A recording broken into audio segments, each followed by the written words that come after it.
जयंती तर मग उद्या जाऊन माझ्या सेफ्टीबद्दल सुद्धा विषय निर्माण होऊ शकतो। द्यायची नाही द्यायची हा सरकारचा त्या ठिकाणी विषय, पण शेवटी मराठी माणूस म्हणून अजित काकांसाठी आणि काय खरं घडलं हे कुठंतरी आम्हाला कळलं पाहिजे, महाराष्ट्राला कळलं पाहिजे, या हेतूतून त्या ठिकाणी आम्ही लढत राहणार।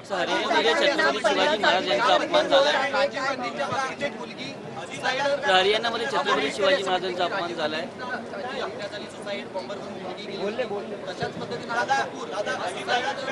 बोललो सर छत्रपती पहिलंच अधिवेशन अजितदादांच्या शिवाय होत आहे। ते दुःखद भावना आहे। एक तर समजतच नाही की आता अधिवेशनामध्ये कसं बोलायचं, काय बोलायचं। का तुम्हालाही माहिती आहे, कधी कधी मीडियाशी बोलत असताना मागून दादा जेव्हा जायचे तेव्हा मिश्किलपणे ते टोमणे सुद्धा त्या ठिकाणी मला मारायचे। जेव्हा दादा आत येत असायचे तेव्हा घोळका आमदारांचा त्यांच्याबरोबर असायचा, एका रुबाबात ते इथं येत असायचे, चांगले कपडे। या अधिवेशनामध्ये येणारा पहिला माणूस, पहिला नेता कोण असायचा रोज, तर ते अजितदादा असायचे। आणि सगळ्यात शेवट जाणारा नेता कोण असायचं, ते अजित काका त्या ठिकाणी असायचे। असं एक व्यक्तिमत्व आज आपल्यात नाही। जेव्हा केव्हा त्यांनी अधिवेशनामध्ये मुद्दे मांडलेत, नाही तर एखादा निर्णय मंत्री म्हणून घेतलेला आहे, तो निर्णय घेत असताना महाराष्ट्राला केंद्रबिंदू ठेवलेला आहे। आणि शिस्त ही अधिवेशनात कशी असावी, कशा पद्धतीने विषय आणि मुद्दे मांडले असावेत, बोलत असताना कोण कसं बोलतंय, भाषणामध्ये मध्येच कोणी ते काहीतरी बोलतंय का, या सर्व गोष्टींवर तिथं लक्ष असायचं। त्यामुळे एवढा मोठा नेता, एक मराठी माणूस, एक मराठी नेता आणि शिस्तप्रिय अनुभवी नेता आज आपल्याबरोबर नाही आहे। त्यामुळे या अधिवेशनामध्ये येत असताना कुठंतरी मनामध्ये दुःख त्या ठिकाणी होतंय। पण त्यांनी आम्हा सगळ्यांना एकच गोष्ट सांगितली आहे, काय झालं तर लढत राहायचं। आणि त्या दृष्टिकोनातून आम्ही सर्वजण अधिवेशनात लोकांच्या वतीने, लोकांच्या हितासाठी, महाराष्ट्राच्या हितासाठी जे कुठले जमतील ते मुद्दे मांडत त्या ठिकाणी लढत राहू।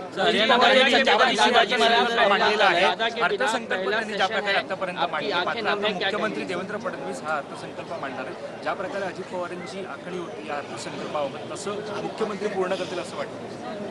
माझ्या अंदाजाने अजितदादांनी आत्तापर्यंत 11 वेळा अर्थसंकल्प या महाराष्ट्र राज्याच्या त्या ठिकाणी मांडलेला आहे। आज जर दादा असते, दुर्दैवी घटना घडली नसती, तर महाराष्ट्रामध्ये सगळ्यात जास्त वेळा मांडणारे फायनान्स मिनिस्टर हे कोण असते, तर अजितदादा असते। पण आज ते आपल्यात नाहीत। तुम्ही जर बघितलं तर 82 पासूनचा त्यांचा राजकीय प्रवास आहे। एका कारखान्यामध्ये डायरेक्टरपासून त्यांचा सुरू झालेला प्रवास हा राज्याचे उपमुख्यमंत्र्यापर्यंत त्या ठिकाणी पोहोचला। काही काळ त्यांना अजून मिळाला असता तर या महाराष्ट्राचं सगळ्यात मोठं पद म्हणजे मुख्यमंत्री सुद्धा ते त्या ठिकाणी बनू शकले असते। पण आज ते नाहीत।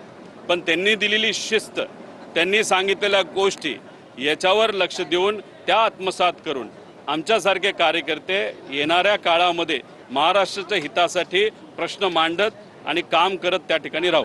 हरियाणामध्ये छत्रपती शिवाजी महाराजांचा अपमान झालेला आहे। आपण पाहिलं रिसॉर्टमध्ये जे वॉशरूमच्या साईनबोर्ड होती छत्रपती शिवाजी महाराजांचा फोटो लावलेला आहे, जे रिसॉर्टमध्ये एका सत्ताधारी माणसाचा आहे तिकडच्या।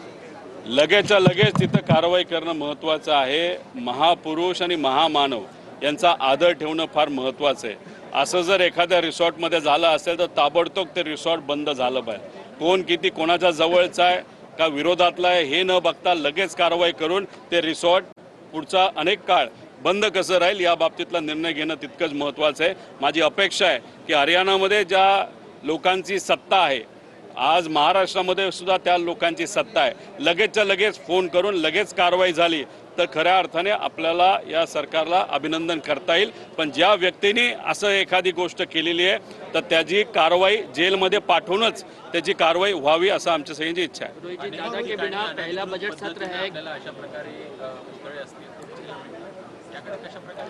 त्या बाबतीत नोंद घ्यावी। महाराष्ट्रामध्ये जिथं कुठं महामानवांचे पुतळे, ठीक आहे, पण पुतळे बसवत असताना लोकांची भावना सुद्धा तितकीच महत्त्वाची आहे। त्यामुळे लोकांना विश्वासात घेऊन नियम काय ते थोडंसं बघून, तिथं जागा आहे का, उद्या जाऊन विटंबना होणार नाही, कंपाऊंड आहे का, बऱ्याच काय गोष्टी बघून या बाबतीत काय करायचं सर्वच महामानवांच्या बाबतीत सरकारने त्या बाबतीत निर्णय घेणं तितकंच महत्त्वाचं आहे। जर समजा अशा महाराष्ट्रामध्ये अशा सत्तेमध्ये चढाओढीमध्ये जर महाराष्ट्राच्या एका दिग्गज नेत्याला जर अपघात असू दे किंवा काही घटना आपण संशयात्मक आपण त्या दृष्टीने बघतोय, तर असं जर घडत असेल या महाराष्ट्रामध्ये, पुरोगामी महाराष्ट्रामध्ये, तर तुम्ही कसं बघता? घडत असेल तर का घडत नसेल हे माहीत नाही, पण एक गोष्ट तुम्हाला सांगतो, महाराष्ट्राचा मराठी माणूस अजितदादांच्या बाबतीत काय झालंय हे खऱ्या गोष्टी पुढे आल्याशिवाय शांत बसणार नाही.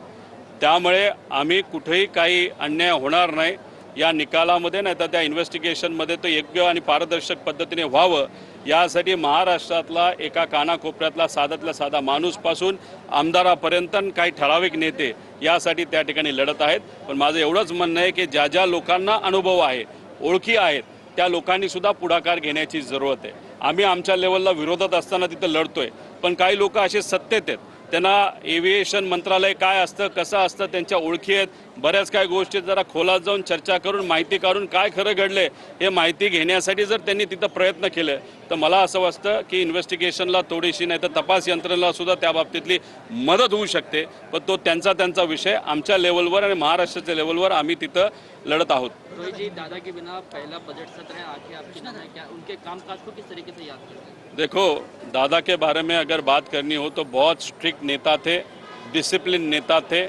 महाराष्ट्र के बजट का उन्होंने 11 बार उन्होंने वहाँ पे वो प्रस्तुत किया था. आज अगर वो हमारे बीच होते तो 12 बार, और महाराष्ट्र में सबसे ज़्यादा किस व्यक्ति ने ये बजट प्रस्तुत किया था वो वहाँ पे होते, आज वो नहीं है. अभी महाराष्ट्र के हित में